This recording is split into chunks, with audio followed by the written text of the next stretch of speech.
Dr. Best, in your testimony, which was very informative, and thank you for that, you reference lead exposure, but you also talk in terms of lead that is ingested. First of all, could you please, if you haven't already, submit the studies that you're basing your testimony on to our staff so they can have the benefit of that?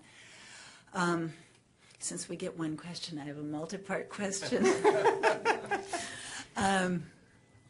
First of all, does the exposure rate or route count here?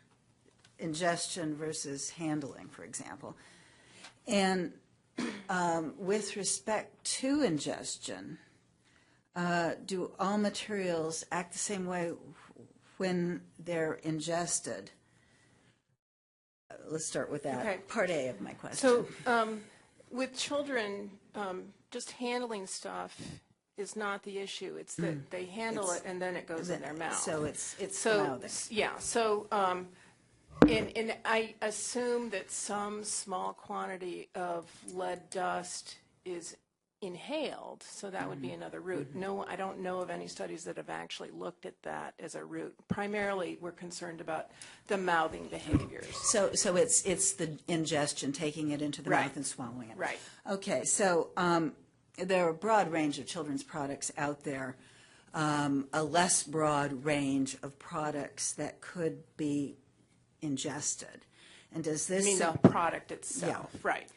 Does this suggest that maybe we should be looking at those products a little bit differently? For example, should we be treating a baby's rattle in the same way as a bicycle? That's a challenging issue, and I understand that's part of why we're here today.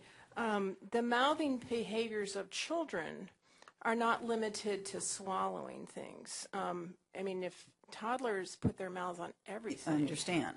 And so removing a certain line of products from safety concerns would lead us to a false sense of security, because I have yet to enter a year of practicing pediatrics where I'm not surprised by something a child has ingested or gotten into trouble with, because they come up with something new all the time. And so I'm sure they're putting their mouths on the bicycle that's parked inside their apartment, you know, or the tricycle that's parked inside their apartment, probably more likely. So there's examples like that that I can point at.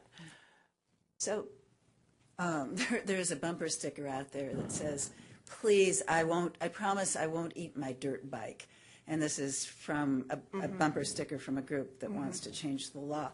So I guess you are saying that, yes, indeed, children could get lead exposure and hence poisoning or bad levels of lead from sucking on their handlebars and from the spokes of the bicycles handling. You know, there's that's your testimony? There's a level of rationale that leads from the sublime to the ridiculous.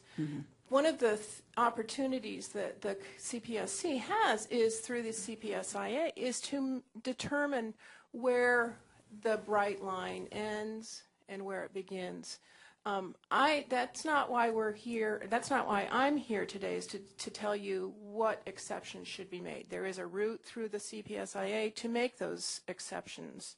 And my concern is that you understand that 100 parts per million is a reasonable, public health-driven level about which we are concerned.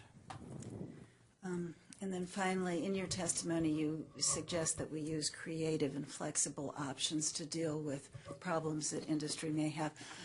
If you could submit for the record some suggestions as to creative and flexible options that we should consider, I'd be most appreciative. Thank you so much. You're welcome.